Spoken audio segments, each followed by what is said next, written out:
Hey, good morning and good afternoon, good evening to our participants and attendees today.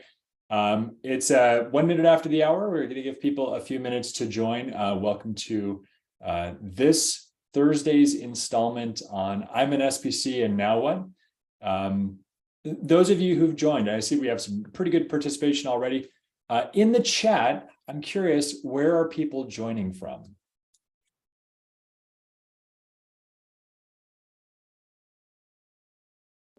This also serves as my own audio check. Rick Vance, Illinois, perfect. London, New Brunswick, New Jersey, Salt Lake, was just there a couple of weeks ago, great place. Dallas, South Texas, North Dallas, Mars. It's good enough. Connecticut, New Jersey, excellent. I am in Boulder. We have 27 folks. Let's give folks maybe 1 more minute to join. Death Star, 2.0. I know the name of his company. That's why he wrote that. Excellent to have you. Janina, thank you for joining us this late evening from Deutschland. Monica from Brazil. Your Excellency. Lincoln, Nebraska. Great folks in Nebraska. Awesome. Perfect. And Anna from Planet Accenture. Hello. I'm seeing we have some people from both consultancies, from internal companies. We've got some government employees. I'm looking at some of the names I recognize. So I love that we've got a good section of people from a wide variety of industries. Yeah, that's great. And from around the world, we are so overjoyed to have such good participation in these this SPC series. To remind, we do this is a recurring series. On the 3rd Thursday of every month, we have a new one of these sessions. So we're glad you've been able to join us for today. And with that, I think 4 minutes in now, let's get started. Hello again, everybody, wherever you find yourself. Thanks for chiming in on chat. It's great to hear who has been able to join us to today's installment of our webinar series on the SPC Journey. Today's is focused on the role of SPC as trainer. Now, whether you're a change agent who wants to excel as a training SPC, or if you're part of an enterprise who wants to enable your new way of working with good training and good SPCs, we're super glad that you're here. My name is Bob Turnus, and I'm the Director of Client Delivery here at Applied Frameworks. Now, for those of you who are new to Applied Frameworks, we're a management consulting firm that guides you in discovering the product management and software development practices that best fit your business and your customers. Using SAFe and other frameworks and techniques, we're driven by improving our clients' business outcomes. Our goal is to help you make more money, more profits, and do so sustainably in all uses of those words. We're also really committed to creating sustainable change. I think that's one of the things that drives Phil, it drives Rebecca, it drives myself. We need to help make a real, lasting, and durable change in the organizations that we represent. It's funny, in the pre-webinar banter, we were joking that all of us work because this is our passion. We really like to make this big change. And for us, a lot of that is enabling the internal change agents who either kick off, at some point sustain, or even help transform the big changes in the new way of working that our organizations and our clients adopt. So that's us, and that's kind of why we're all here. That's our big why. Now, there are a couple of housekeeping items before we get started. As a reminder, this webinar is being recorded, and I'm actually going to check that as we talk here. It is perfect. Thank you, Phil. Shortly after the webinar, we're going to send out a recording of the session along with any materials presented. Now, feel free to ask questions during the session using not just the chat that we just all used, but instead the Q&A function. Now, if you're unfamiliar with Zoom, that's elsewhere on the Zoom toolbar. Any questions that we're able to answer during the session, we'll do so, and any that don't get answered will be given answers after the session and provided to those registrants along with recordings of the call. And now I want to introduce our presenters. Phil Gardiner is one of our SPCTs here at Applied Frameworks. He leads our safe practice, and further to what I just mentioned, Phil has a passion for deep and sustainable change. That's led him to become a thought leader in the LPM space, and he's also helped develop our outcome-based approach that cultivates capabilities of the leaders, the change agents, and the SPCs in the organizations we support. It's that change, actually, that passion, Phil. That's one of the reasons that I joined Applied Framework. So that's my public thank you for being a light that brought me here. And I'm also delighted to introduce Rebecca Davis. She's a colleague, a friend, and she's also a member of the SAFE framework team within Scaled Agile. It's a big deal. So I'm sorry, Rebecca's one of my SAFE heroes, and this is the first time I've been able to co-present with her. So I'm pretty excited. Yeah, we're all heroes of each other. That's the fun part. Your accolades are not done, Rebecca. You're a SAFE Oh. fellow.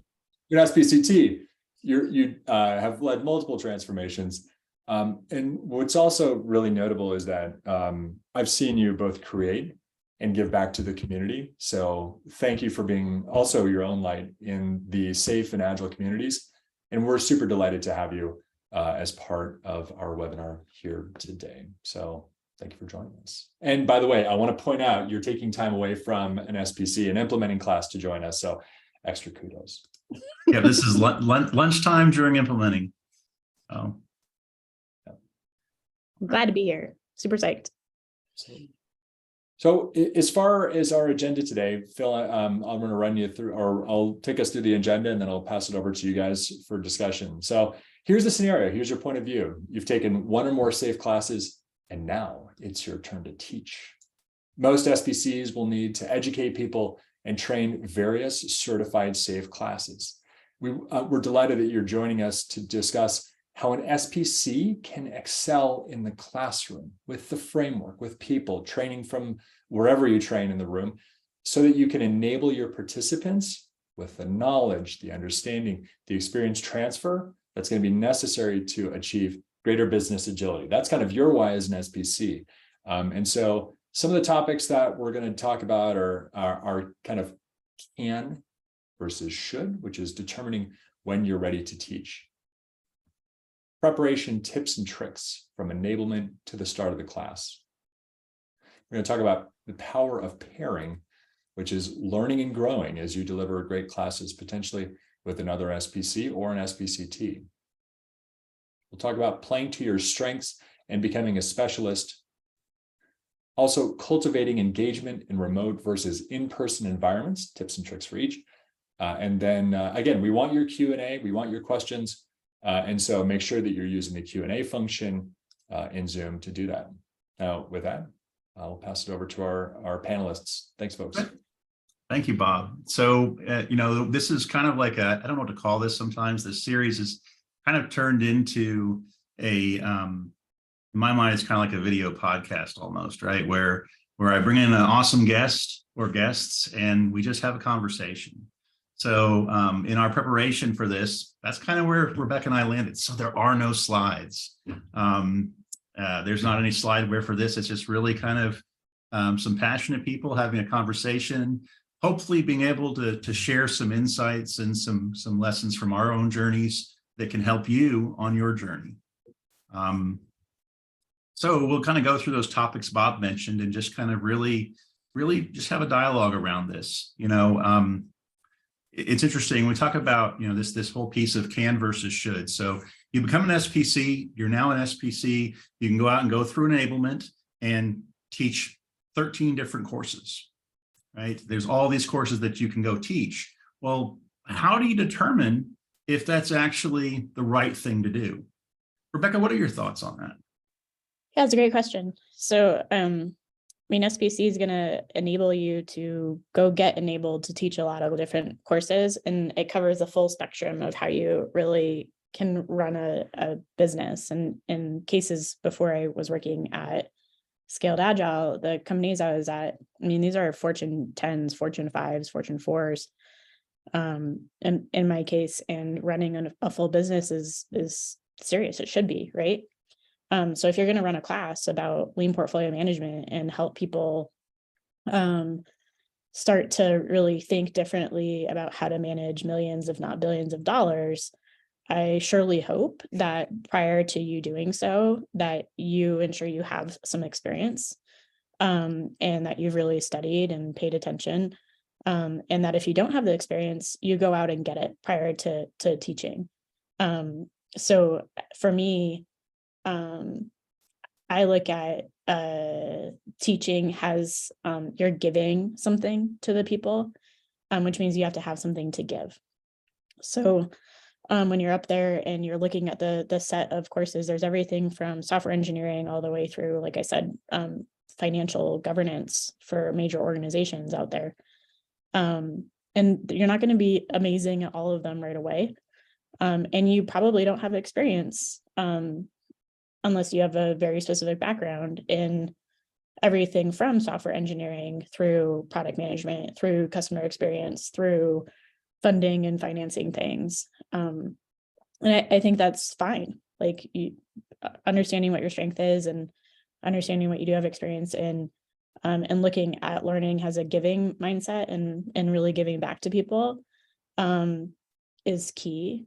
And looking at that list at what you really feel like you could gift to your audience and to the people that you're trying to help change, rather than looking at it as something where, hey, like, this looks like a really new challenge. I don't have any experience here, but wouldn't it be fun to go try? It's always fun to go try, but maybe try with somebody who does have the experience. Yeah, it's an interesting point. We talk about customer centricity, right? Everybody's, you see the 7 core competencies of business agility. Sometimes people forget that what's in the center. Mark Ricks and I did a talk previously about, the importance of customer centricity. Don't forget that that's what all the competencies help you really focus on. And when you look at this, determining if you're ready to teach a class, to Rebecca's point about what are you giving, right? Are you focused on the customer experience in that class, the experience of the students, as opposed to kind of this natural, yay me, I'm empowered now, which everybody kind of goes through that on their journey. And it's like, you want to show your stuff. Well, are you showing your stuff in a way that's going to delight your customers? You've talked about customer centricity in the classroom, Rebecca. Anything you want to share around that topic? Sure. I think it is, for me, that giving mindset. And back to what I said about, because I'm looking at the guest list right now, and so I'm deciding that I'm going to pick on somebody for a second. But there's a particular person who's watching this right now who I've helped before, because she had glorious, beautiful experiences to share inside of a classroom. She grew up as a Scrum Master, became a product owner, then became an RTE, and is somebody that I've always really admired. And then she got her SPC. She was very nervous about getting on stage and sharing that, but she has beautiful things to share.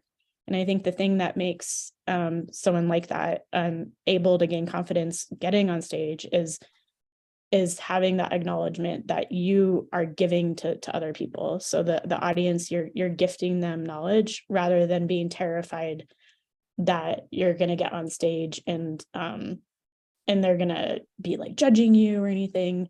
There's nothing to judge if you think ahead of time, I'm about to walk up and I'm just going to give everything I've got. So I think it works in both ways. From a customer centricity point of view, and alongside that, I think it's really key when you're an SPC, especially if it's the first time you've taught something, or if you have an organization where you're very specifically trying to change the culture or the mindset in a particular area, to really concentrate on your audience. Who is it that's coming to this class? Are you crafting an audience by intention? And then understand like where they're coming from. I've often even asked new SPCs to do empathy interviews with students that are coming into their next class, discover what are their pain points, what are their troubles, and then it helps you craft your stories, which again gets you more in a giving mindset as a instructor, to really be giving the best experience to those learners. That's a great point. You and I have different backgrounds in that, we both got started as internal change agents. For me, I ended up going the consulting route for many, many years, and teaching a public class with a group of random individuals versus teaching a targeted internal class can be different. And when you think about your readiness to teach, right there, as an internal change agent, you might find that even though you've taught a class multiple times inside the same enterprise, if you end up on your journey and you go the consulting route, you might find that you want to go back to some of this advice before you start teaching public classes, because there's a level of flexibility you might have teaching internally, a level of, as Rebecca mentioned, empathy interviews and really knowing your audience. There's we'll talk more in here in a moment about strategy to prepare for class, but there are strategies that don't work as well with public, you're not sure who you're going to get side of things. Just keep that in mind. For me, I think that preparing for an external class or for a class where the people aren't around, just know that you could walk in here and you really don't know if you're going to get a CTO from a startup out in Sunnydale, or Sunnyvale rather, or if you're going to get somebody who's a retired school teacher wanting to change careers. And thinking about that, understanding the customer centric side of it, and making a little bit more time for introductions and connections. So anything else you want to see on this topic about kind of the can versus should, Rebecca? I think the original question was customer centricity, but I would also talk about can versus should if you wanted. Let's go with both. Sure. I mean, the way I think about can versus should is you will definitely be allowed to go enable and teach any of the classes. I think you have a responsibility to your organization. And I'm mostly going to talk about if you're an internal SPC, because that's the most of my experience, honestly. But you have a responsibility to your organization to discuss things, teach things that it doesn't mean you have to know everything about it, right? But you need to have stories for it. So in my experience, one of the reasons that an organization will take on a safe transformation is that word transformation. They are really actually looking for net new behaviors across the board, rapid change, people feeling comfortable with rapid change, and that's a really big deal. So when you're telling stories, and you don't actually have that background, so take product management, for example. If I'm up there teaching APM and I don't actually have any experiences doing large scale product marketing and market research and funding, as well as I have not gone out to shadow and watch or really research or learn about those techniques or design thinking techniques, my audience inside of that company is going to have some experience, because those are the people who do that job. So when they ask me questions, giving a light veneer of, well, let's just read the slide again, is not at all the same as being able to say, yeah, I've run into that situation, and these are some ways that I've solved it. Because there's not black and white answers in this. This is really how you run a business. This is how you react to things and different things that have worked or changed, and different ways you could use tools in many different areas to be able to create change. So personally, I think the can part is you can. The should part is, do I actually have the experience? Have I gone and got it?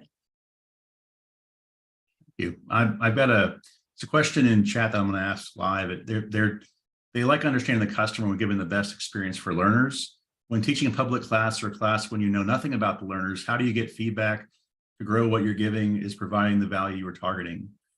For me, this is where I mentioned kind of in a public class, taking a little extra time for intros. There's activities at the beginning. You can always certainly add new icebreakers yourself before the class actually kicks off.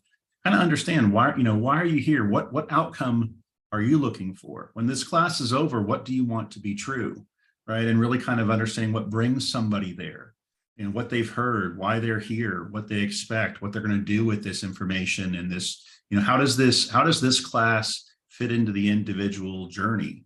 And those are things that, we typically have pretty small classes, and so we can go through and do that. If you're going to be in a larger class, or you're hosting a larger class, maybe taking the time to have an orientation where you can connect with people and understand that. Those are a couple of techniques I've used for that.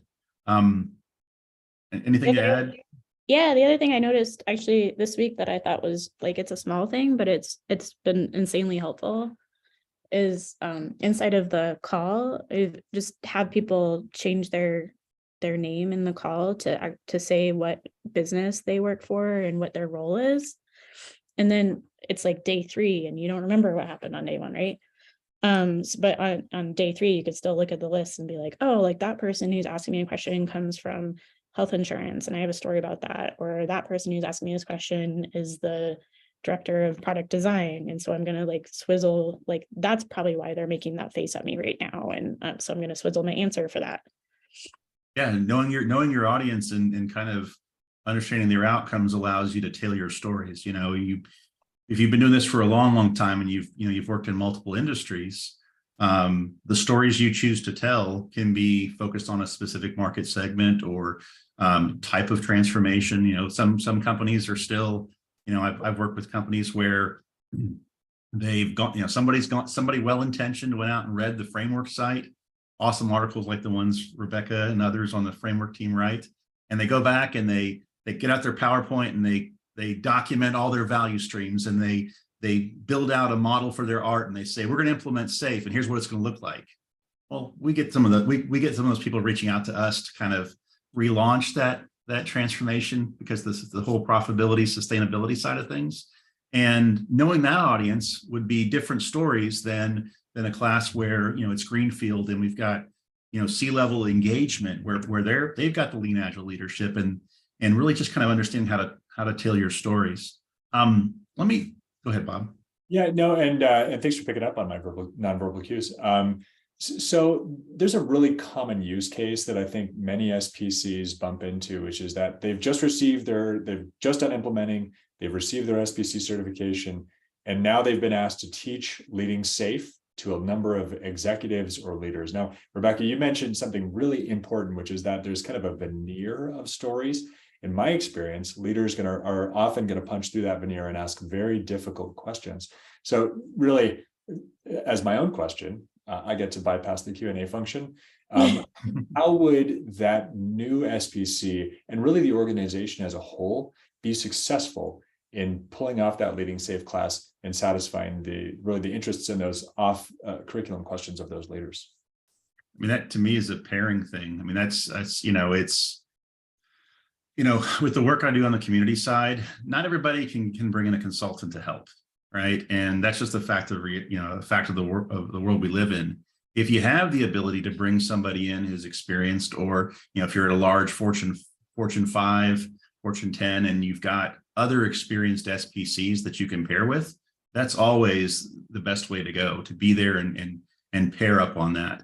However, if you can't, there's things you can do. For me, my own career, I started by bugging people like Mark Richards and Eric Willicke and others at a conference and asking for their stories. So when it came time for me to teach my first class with executives, I better understood from learning from their stories. So there's ways you can prepare. But I will tell you, it's a different experience teaching a group of executives than it is teaching, a group of developers. Rebecca, what are your thoughts on that topic? Yeah, I mean, I'll share that when I first took my SPC, I was actually in an organization where I was hired in to do an agile transformation, and it was a scaled company, and people were really unhappy, and I didn't know what really to do. So I went and found SPC and I paid for it myself. And then I came back and, new shiny SPC. And so I decided I'm going to get my leaders to come in and teach them leading SAFe, because that's what I was just taught. And I know how to do the pitch. And so I'm going to get this to happen. And I did. So I think what I learned from that experience is a few things. One, I think your passion goes a long way, right? So if you truly believe that the company you're in either could be better, or you believe in the mission of your organization, but you might not believe in the leadership of your organization, and you believe in that mission strongly enough that you want to make a change, like you personally are going to dig in and make a change, that's going to come through in your class. So at that point, like I didn't have a lot of experience talking with a lot of executives. I'd owned a company myself before, but it wasn't anywhere near that big.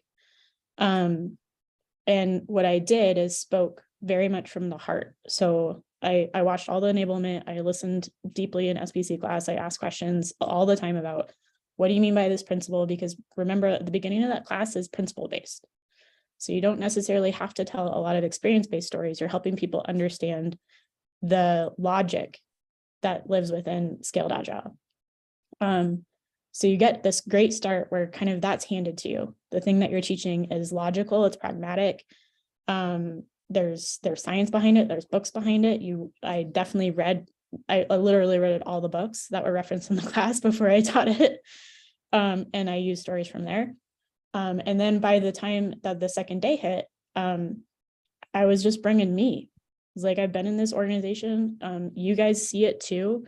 You see that your employees are unhappy. You know our retention numbers.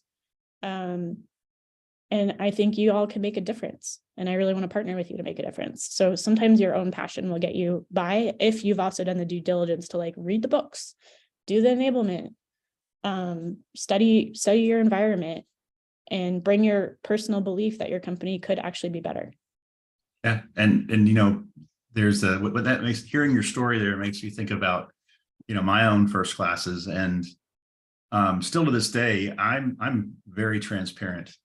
You know, there's very few things that that get me all riled up when it comes to pair teaching, and the number one is making stuff up, right? And so I'll piggyback on Rebecca's story and give you some advice that you know, you want to be confident, but at the same time, you're the person who's introducing them oftentimes to lean agile values and principles, and the SAFe principles, and what it means to be a lean agile leader. And speak with transparency. If you don't know something, it's okay to say, hey, you know what, that's a fantastic question. I don't know, but when we come back tomorrow, I'll have a really good answer for you, right? Or we can explore that together, because you want to foster that curiosity, right? If you know what happens when you put somebody passionate about lean and agile into a room of people, there's going to be tough questions, but there's also this energy that you get, and creating an environment where you're fostering that curiosity. You know, we're all in this together. Let's figure it out together. You know, let's move on to the next topic. That's a great segue to preparation tips and tricks. Absolutely, yeah. The start of the class. To be an amazing SPC, to Rebecca's point, you need amazing passion, and you need to read all the books. Well, for preparation tips and trick, the first one, I'm going to quote Rebecca here: actually prepare. Actually prepare. Right? Read the material. So that's the big trick there, is actually prepare. You want to share some of your preparation tips and tricks, Rebecca? Yeah. I don't remember where I heard this, but there was somebody who said to me, and it stuck with me: when you teach a class, it's like you're inviting the whole class into your house for a dinner party. And so you need to really think about like, what's their environment going to be? What's going to keep them engaged? What am I serving up for them? What does it mean when they walk in the door and I welcome them? What does it mean when they exit my house and they feel comfortable and I've, put their jacket back on or whatever? So I still look at it that way. And some of that is also like, when I have a dinner party, I also am like preparing my menu and coming up with how I'm going to serve something and trying new things. So for classes, the way I translate that a little bit, in physical environment or virtual environment, I never give up the right to set up the classroom myself. So I don't actually care if the tool is already set up for me. I'm still going to go through it all and make sure that it's set up in the way that I feel comfortable with, that I feel like my learners are going to feel comfortable walking in or digitally walking into that environment, that they have everything they need. And then for myself, similar to preparing a menu or a new dish, I don't care how many times I've taught a class, I'm going to listen to those enablement videos again. And I might not watch them, but my husband will know and probably tell you if you ever meet him that every single time I do a class, I do laundry on the weekends, and I'm doing laundry while I'm listening to the enablement videos. And it's like boomed throughout our sound system throughout the entire house. He's also So- an SPC, so he can benefit from Well, hearing he it is over and now. over. I mean, why wouldn't you after listening to every enablement video, right? But that has helped me because we tell stories in those enablement videos. And I mean, we now, because now I make some of those enablement videos, but we really give tips and techniques. And so I re-listen to those. If it's something I haven't taught in a while, then I'll reread books. Because for me, I read a lot of books all the time. And sometimes there's so many that like something's gone in and it's exited the other side. So I'll reread sections of books and just really make sure that I've mentally prepared. So I'll give the APM example. And I think this hits maybe another section that we're going to go into, but the first time I watched the APM class Luke taught it. And yeah, I mean, it's the last day of that class and my brain was like leaking out of the side of my ear. And I was so excited because I knew there was so much in there that was really going to be a game changer, and slightly intimidated because I just watched this guy like very crisply answer every single question and really know that content. So I practiced my butt off. Like I partnered with people. I partnered with people who had partnered with Luke. And then finally, like after I taught it 6 times, I actually got to pair with Luke to teach it. And one of the best compliments I've ever gotten in my entire life, he's like, this was actually like pairing with an equal, Rebecca. I was like, yes, felt so good, but it was because I really put in that prep. So I read a ton, I practiced a ton, I kept explaining things to people. The areas of funding research and market research I was weak in, I went and I followed market researchers around and asked to help them with their job. So you just got to put in the work, and then it does pay off, and it feels so good when it pays off. Yeah, if you haven't heard of the APM or Agile Product Management course, I had a similar reaction. When I also was involved in the beta class and worked more in the background on that. But when I saw that, it was what I literally said to Luke, and this is Luke Homan, who was created that class, and he's actually works here with us. He's our Chief Innovation Officer here at Applied Frameworks. But I said, getting really good at SAFE's POPM class, you're riding your bike around the block. You're like, check this out, no hands, right? And then along comes somebody, you hear this sonic boom, and a fighter jet lands in the street. And they're like, the cockpit opens and said, hey, this is APM. I mean, it is that big of a paradigm shift, the depth of stuff in that class. And that class is a tough one to teach. One of the recommendations that I give for consultants is when it comes to the advanced classes, you've got the enablement, right? And nothing says you have to go take the class. But I'll tell you that I express my appreciation when I teach LPM or when I teach APM, and I've got an SPC in the class, in a public class. They don't have to take this class. They're choosing to take the class so that they can be better enabled to teach it themselves. And so, there is a lot of stuff in there. You mentioned your preparation and the tooling and things like that. If you are using Safe Collaborate for your classroom, you can, there's nothing that says you can't add some extra canvases in there to really kind of pertain to gather more information, to help get to connect with your audiences. Part of that preparation is also, don't forget that Scaled Agile has moved away from being this transactional buy a license company to really being creating this community experience. And one of the things that sadly I don't see happening all the time is you sign up for a class, you've got access to enablement videos. And so if, right now there's currently no prerequisites posted for any SAFE class anymore. They've removed all of those. So you might teach an advanced class where somebody's never heard of heard of Scrum or Kanban? Well, this is where you can connect with your audience and suggest to them that they take some time to go through some of those, the Agile Basics e-learning and things like that. There's artifacts that they can go through. And it's great to familiarize yourself with those artifacts as well.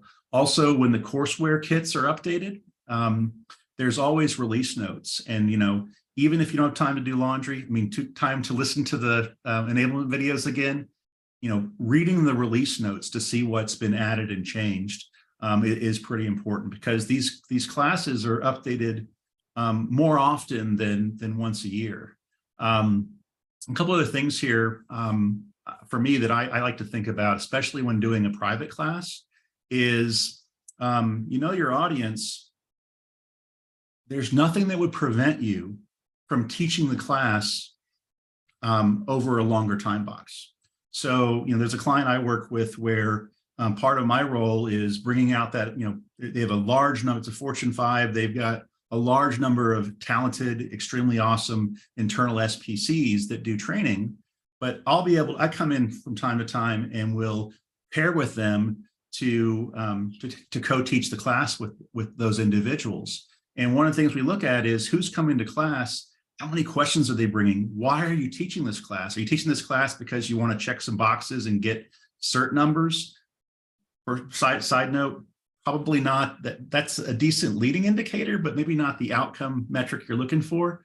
Or you have a group of people that you're starting your LPM journey and you want to bring a bunch of people and help everybody who's involved in delivering these awesome solutions better understand LPM.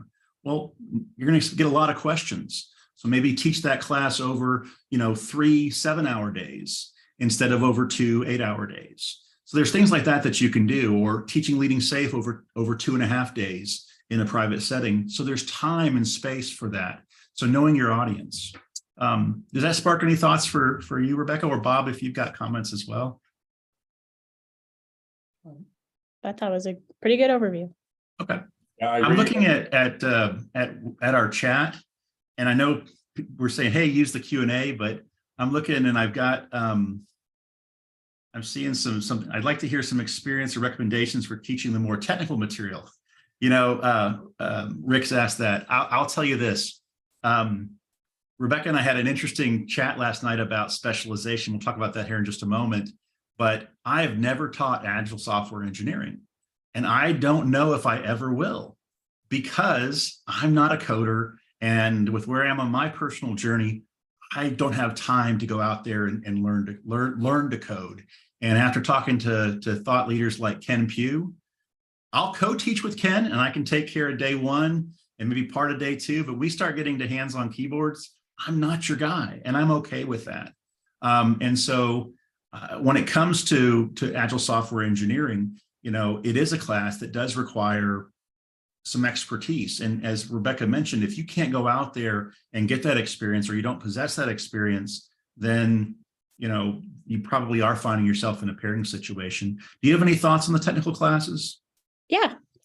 Also, I just want to respond because you said the person who's asking the question said you do have a dev background.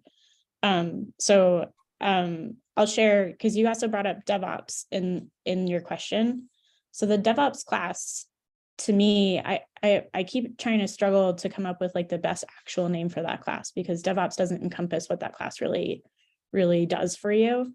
Mm-hmm. But when I teach the DevOps class, I actually bring every role from a train or solution train together, if not the entire train or solution train, into that course. I really like to run it after the train has kicked off, sometime in the first or second PI.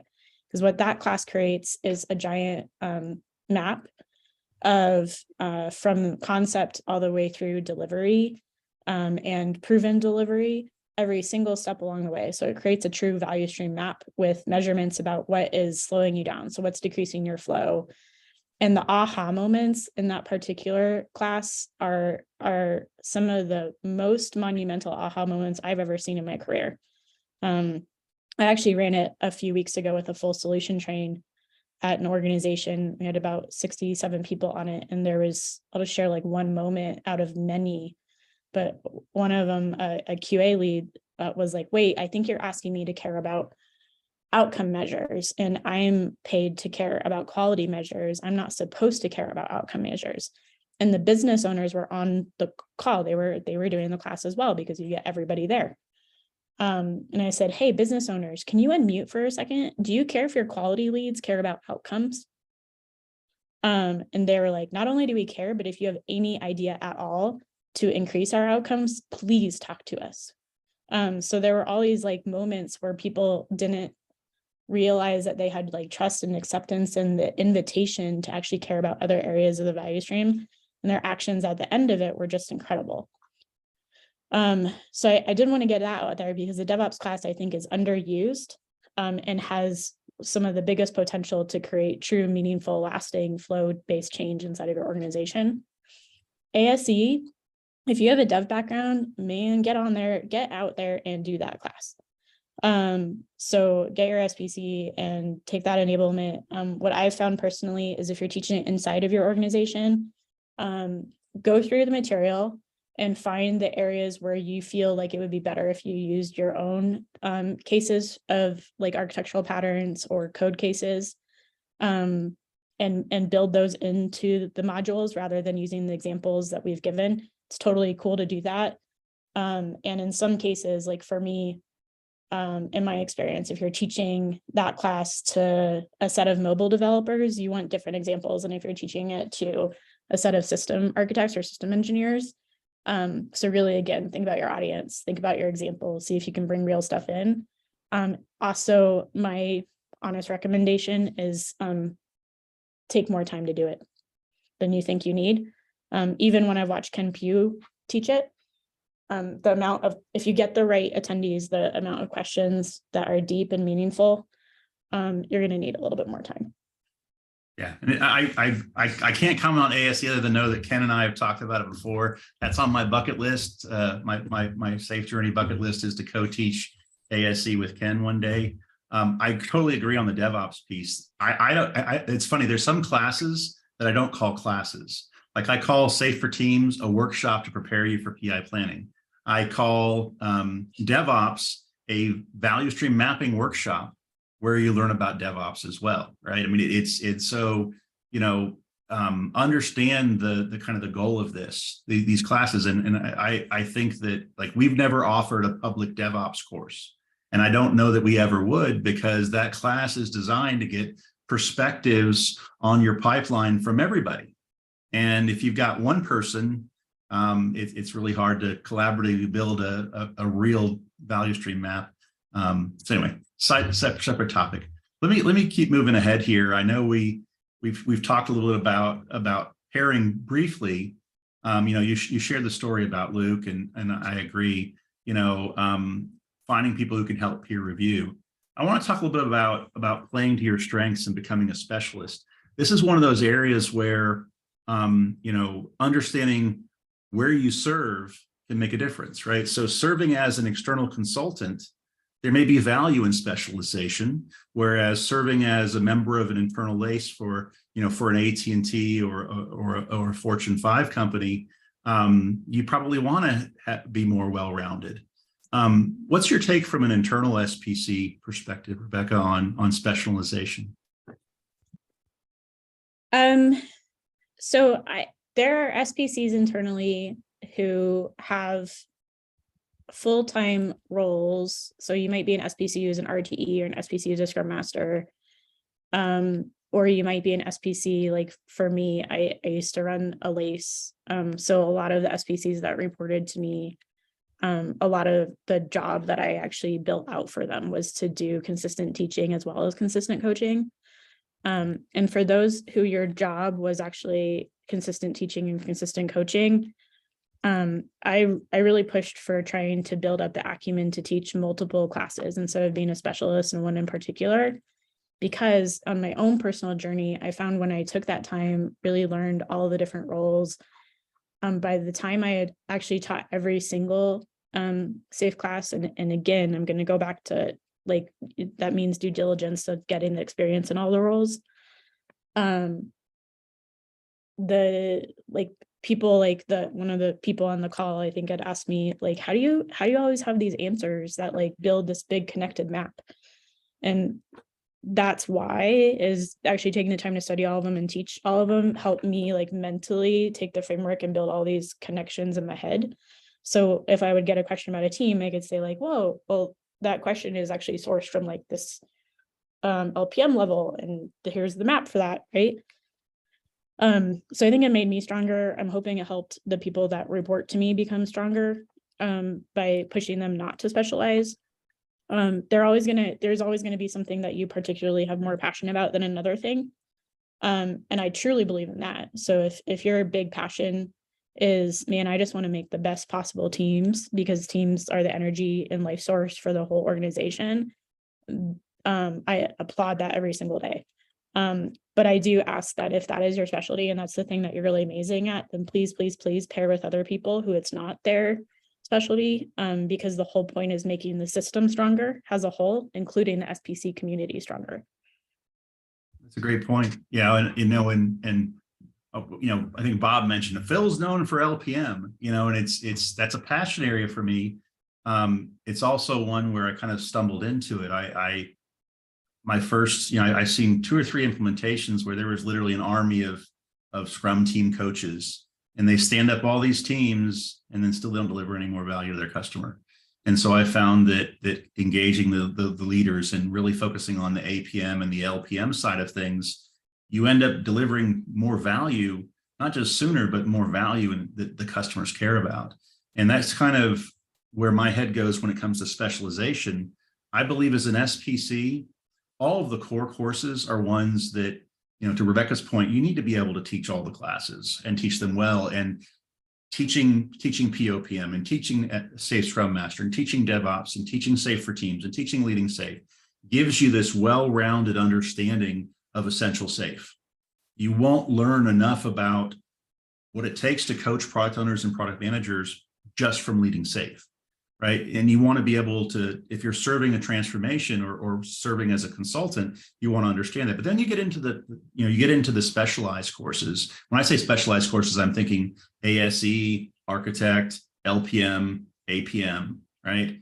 And with those more advanced classes, there is real work needed, right? If you want to teach APM and you've never been involved in product management, you have to factor in, you've got a journey there to be able to do that. And it might be difficult for you to be a specialist and be, do a masterclass level course in ASE and a masterclass course in LPM and in APM, right? And so when I talk about specialization personally, I'm just talking about following your passion. One of the things that I believe is missing in the market today is there's not a lot of people out there that I've met personally that have deep experience with sustainable success with LPM. Just not enough opportunities out there to change the way a company looks at strategy and investment funding, for example, right? And so it's also one of those areas where it's hard to get that experience, to be able to say, hey, you've brought me in to help you with your strategy and looking at moving the needle to a new way of working here in the portfolio space. Can I bring these 3 people along to watch, right? It's really difficult to make those opportunities, especially in the consulting world. In the internal world, that may be more viable. But all that to say that, pairing with people, even if it's just, like I'll occasionally drop in and teach the LPM module inside Leading Safe. And I'll do that once or twice for a newer SPC. And then that SPC may teach it with, we'll work in the background to find some way to get them to, observe or be part of a participatory budgeting event, or walk them through a real world scenario Kanban flow for a real customer so that they can start having some of their own stories. So I'll pause there. Anything to add, Rebecca? Otherwise, I want to just kind of go with our last topic, really cultivating engagement. I think it's a really important one, right? It's key. For me, it's demonstrating the values. I'm overly transparent in my public classes and my private classes. I'll tell stories about, for example, I'll tell stories about mistakes I made. and as an SPCT, I found that people who are taking the Implementing Safe class, they're like, whoa, he's an SPCT and he's teaching this class, but he's also made mistakes and he's talking about it. Is it okay to talk about mistakes? Right. So really kind of living those values and principles in how you teach can help create better engagement and get people to open up and be vulnerable. And I think that's really important. And that passion, the good and the bad, is so critical. What are your thoughts on making learning fun and getting engagement going? Yeah, I mean, I love teaching because it is really fun, and I like it when everybody has fun with me. So for me, it's gonna sound really silly after you just shared so seriously, but I always bring dad jokes to every single training. So like right now it's winter time, so you could bring like elf-based dad jokes. Can you share one? Or, now you're gonna put me on the spot. Yes, I can. Okay, so what is an elf's favorite way to take pictures? I'm a dad and I don't know. Elfies. See? And then you all laugh and everybody has a good time. So that's my little hidden tip. I also really like to have some fun things happen, like if people are coming back from breaks, like last person in the room might have to do the Macarena with me at the front of the room, or read out in a different way the next time. So I like to bring some fun in like really silly ways, because I do think work should have a lot of joy and fun within it. And we do serious things, but that doesn't mean we can't have a great time doing it. And then as far as just general engagement goes, I like mixing up the breakouts sometimes. So there are certain activities that to me, just it's better to do them in pairs. And so like split people out in different ways and not keep them consistently all in the same group all the time. As well as I like to set an icebreaker every single day. So at the kickoff of each of the days, have some sort of a question that they ask each other. Like, Bob, what was the very first job you ever had?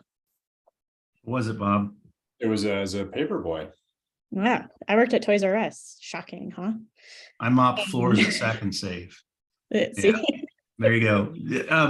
It's interesting. You talked about, a little bit about earlier about don't just show up to teach, right?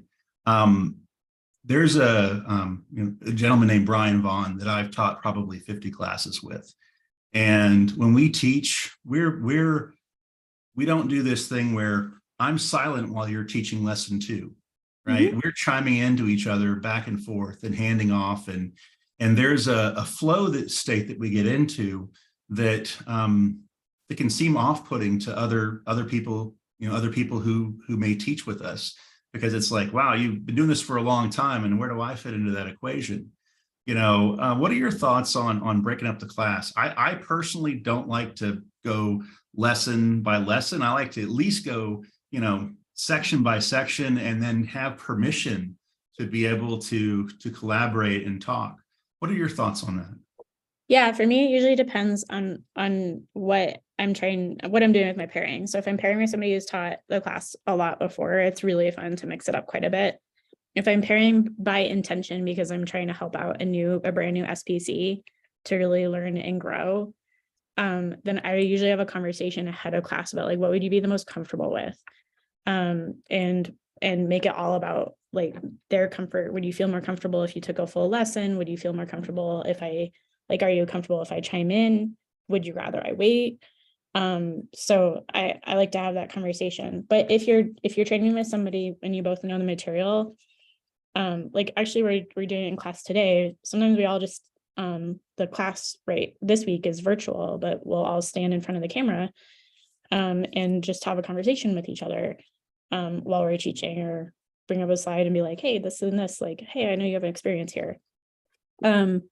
So yeah, I think the class is there to learn from you guys and your stories just as much as from the content that we put together inside of the slides. So anything you can do to make those stories come to life and is really helpful. Awesome. I got to tell you, I'm sitting here waiting for a video when Dean's the last person to walk back into the class, and you and him are doing the Macarena. That would be pretty awesome to see. Can't, you know, what happens in Boulder stays in Boulder, though, I guess. He danced with me at Summit this last year during my talk. I did not know that. Mhm. That's pretty awesome. He was in the audience, but the audience danced and he was dancing too. I sadly was, the scheduling gods were not kind, and my talk was up against two of my safe heroes, Cheryl Krupe and you. And I think I had 37 people come by and apologize for not coming to my talk because they get a 2-for-1 down the hall. And now with dancing too. So with dancing, it's hard to beat when you blast music out of your conference room. That's awesome. So we have one more question in the Q&A.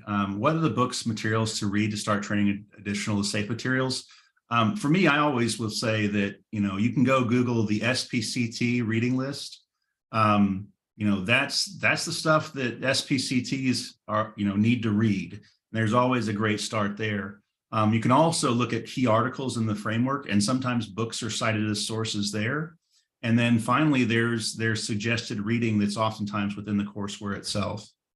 I got to say it's been a wonderful chat with you, Rebecca, and thank you for sharing all your tips and tricks. You know, I still haven't taught a class with Rebecca myself yet, but maybe someday. Who knows? You would be amazing at dancing to Brittany with me. We'll just have to figure that out one day. I'll tell you that I got lots of pins and plates in my body, but I have danced in my past. And I actually, speaking of dad jokes, I was a dad joke at a morning talk show where I got backstage passes for my wife and daughter because it was their dream to meet these hosts by dancing, being that audience dance off audience winner. And it really, yeah, my knees were killing me for months afterwards because I don't move like I did when I was in my 20s. But yeah, I'll take you up on that, dancing to, maybe not Brittany, but dancing in class sometime. All right, next summit, there we go. Bob, any parting thoughts to close us out? I know that we'll get this video posted. I think our next, I will tell you that it's not confirmed for January yet, but my hope for January is to have our series be, I'm an SPC and I lead a transformation. And I'm talking to some people who are out there, employees of companies that are actually actively leading a transformation, and having them on the, I want to say on the show, but it's starting to feel like a little talk show where we bring a guest or two on and just talk about a topic. So thank you so much, everybody, for listening, and Rebecca for you joining us. So over to you, Bob. Yeah, that's pretty much it. I just was musing that whereas people at the summit had to choose between you guys, we get a 2-for-1 right here. So I wanted to give a special thanks to both Phil and then also our guest today, Rebecca. I was so impressed by how thorough you are as a change agent, your emphasis on preparation, with the passion and personal investment you bring to your change, the empathy, and finally the joy that you brought to today's session, as well as things that you do in the community. So thank you so much. And thanks to everybody who attended. Look for this recording and please join us for a next webinar in this series. Thanks. Thank you, everybody. Thanks all.